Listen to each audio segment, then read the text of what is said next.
Dipastikan pertarungan ini akan berlangsung brutal, di mana masing-masing petarung yang belum terkalahkan ini akan ngotot untuk bisa menjatuhkan, dan hal itu terlihat saat pertemuan mereka beberapa waktu yang lalu. Keduanya seakan berusaha menunjukkan kepada para penggemar tinju akan dominasi mereka dalam laga mereka nantinya.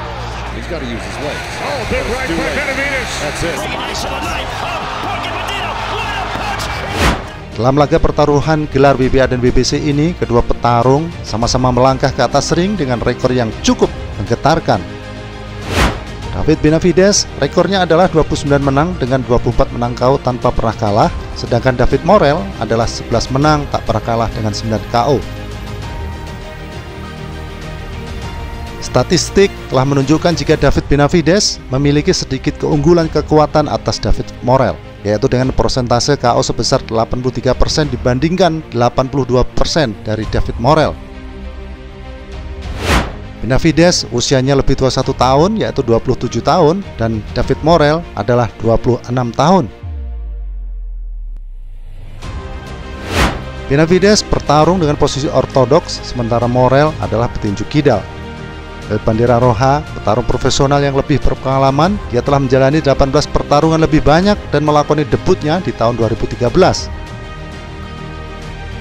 Jumlah ini 6 tahun lebih awal dibandingkan Morrell yang menjalani pertarungan pertamanya di tahun 2019. Dia telah bertarung dalam 94 ronde profesional lebih banyak dengan total 148 ronde dibandingkan Morrell yang hanya 54 ronde. David Benavidez memasuki pertarungan dengan peringkat nomor 2 The Ring di 175, sedangkan Morrell saat ini menduduki peringkat nomor 8 di divisi yang sama. Benavidez mungkin tidak berhasil dalam usahanya untuk bertarung melawan Canelo, tetapi dia masih dapat meraih kemenangan besar lainnya di tahun 2025 jika dia berhasil mengeliminasi David Morrell. Kemenangan akan menempatkannya pada posisi yang baik untuk menantang gelar Undisputed 175. Keputusannya untuk naik ke divisi ini telah membuktikan jika Benavidez ingin menjadi juara dunia di dua kelas berbeda, dan dia dapat melangkah lebih dekat ke mimpinya itu jika dia berhasil mengalahkan David Morrell. Bintang berbakat ini juga sedang menikmati performa yang cukup baik akhir-akhir ini, dan ia yakin jika ia dapat membuat kejutan kecil melawan petinju Kuba itu. Bagaimanapun, pertarungan ini adalah pertarungan yang sangat sulit, pertarungan yang sangat ketat. Sebagian penggemar menganggap bahwa Benavidez terlalu berpengalaman untuk David Morrell, dan kekuatannya akan membuatnya menjadi mimpi buruk bagi petarung siapapun di kelas itu. Namun, kekuatan, mobilitas, dan keterampilan bertinju dari David Morrell ini juga memberinya sebuah keunggulan yang tersendiri. Setelah satu pertarungan di 175, David Morrell tampak lebih cocok untuk divisi tersebut daripada Benavidez. Morrell akan mempertaruhkan gelar kelas berat ringan reguler WBA miliknya melawan juara sementara WBC David Benavidez dalam pertarungan utama mereka di tahun depan. Sekedar diketahui bahwa pemenang dalam pertarungan ini dapat menantang gelar juara tak terbantahkan 175 Artur Beterbiev. Ini adalah pertarungan hebat bagi Morrell untuk membuktikan dirinya, yaitu dengan melawan seorang petarung yang oleh banyak sebagian penggemar tinju dianggap sebagai bintang masa depan. Untuk diketahui saja bahwa sejauh ini Benavidez telah menahan diri kurang lebih selama 11 tahun terakhir, yaitu dengan memilih untuk terus bertarung di 168 daripada naik ke 175, di mana dia memiliki lebih banyak peluang untuk pertarungan yang menarik. Jika saja dia naik ke 175 di tahun 2014, kemungkinan karir David Benavidez akan lebih baik. Namun, dia dengan kelugaannya masih mengira bahwa Canelo akan mau menerima untuk melawan dirinya, dan demi keinginannya itu, Benavidez rela untuk menunggu selama kurang lebih 10 tahun.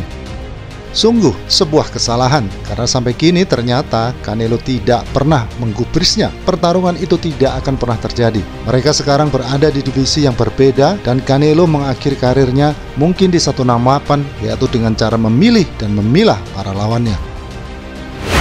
Jika Benavides tersingkir dalam pertarungan melawan Morel, maka dia harus membuat keputusan apakah dia akan mencoba kembali ke divisi 168 ataupun tetap bertahan di 175 ini dan puas menjadi penantang daripada seorang juara dunia. Morel sama besarnya dengan Benavides, tetapi dia jauh lebih kuat, lebih cepat, dan lebih berbakat secara teknis mungkin.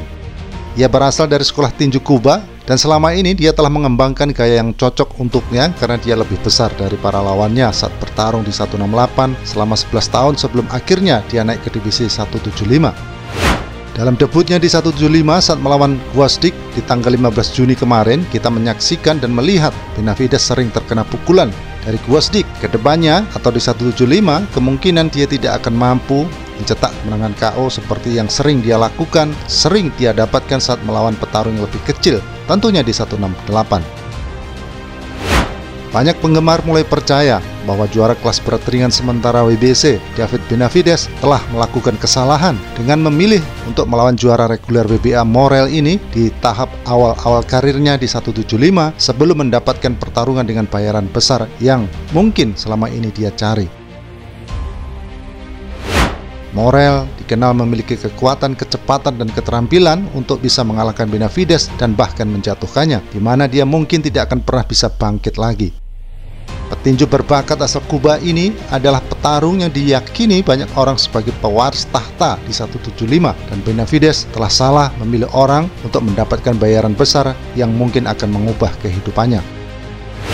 Morel adalah petarung terbaik yang pernah dihadapi Benavides selama kurun waktu 11 tahun dia berkarir, dan ini adalah satu-satunya pertarungan di mana dia menghadapi seseorang dengan ditempatkan 50/50. Hingga saat ini Benavides telah memberikan peluang dalam hal lawan dengan kemenangan mutlak, di mana dia tidak perlu khawatir kalah. Dia memiliki banyak hal yang menguntungkannya sejak dia bertarung di 168 dengan melawan petinju yang terlihat lebih kecil. Seharusnya dia tidak perlu mengambil pertarungan berisiko ini melawan petinju bertalenta David Morel ini yang lebih baik dari dirinya, bahkan mungkin di semua aspek. Monster Meksiko kemungkinan besar akan tetap dipilih untuk melawan pemenang pertarungan ulang antara Beterbiev versus Bivol tanpa mengambil pertarungan berisiko ini melawan David Morel.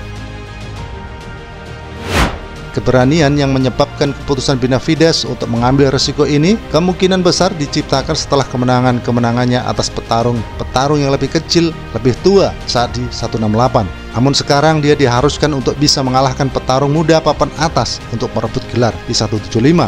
Namun demikian kali ini situasinya tidak mudah, tidak semudah yang pernah dia hadapi, karena Benavides bertarung dengan Alexander Gvozdyk untuk sabuk interim BBC dan menempatkan dirinya di posisi teratas untuk bertarung memperebutkan gelar juara tak terbantahkan melawan pemenang Beterbiev versus Bivol. Dewan Tinju Dunia menerima banyak kritik karena menyetujui pertarungan antara Benavides versus Gvozdyk untuk perebutan gelar di 175 kemarin. Ini adalah pertarungan pertama Benavides di divisi itu, dan dia melawan seorang tinju yang baru saja telah selesai dari masa pensiunnya selama 4 tahun. Jika ingin adil, Benavides seharusnya harus berusaha keras untuk mendapatkan posisi itu, tarung demi gelar interim BBC, dan lawannya seharusnya adalah salah satu pesaing teratas, seperti halnya Joshua Buatsi mungkin. Keributan kemarin saat di sesi latihan media, di mana Morel hampir menghajar Benavides dengan sabuk WBA-nya, telah menjadi pusat perhatian bagi para penggemar tinju. Ini adalah suatu tanda dari apa yang akan terjadi padanya saat dia akan berhadapan dengan Morel, dan mungkin dia bisa kalah KO dalam pertarungan mereka nanti. Morel tidak ingin menjabat tangan Benavides selama pertemuan mereka itu, dan hal ini membuatnya cukup marah hingga mendorong petinju Kuba tersebut. Yang jelas dan yang pasti, dalam laga Benavides versus Morel nanti, besar kemungkinan akan menjadi sebuah laga brutal, karena kedua petarung memang sudah ancang-ancang untuk saling bisa menjatuhkan. Siapapun yang menang KO, maka karirnya di kelas berat ringan ini tentu saja akan langsung terbang tinggi. Namun, siapakah yang akan mendapatkan kemenangan hebat itu? Kita tunggu saja.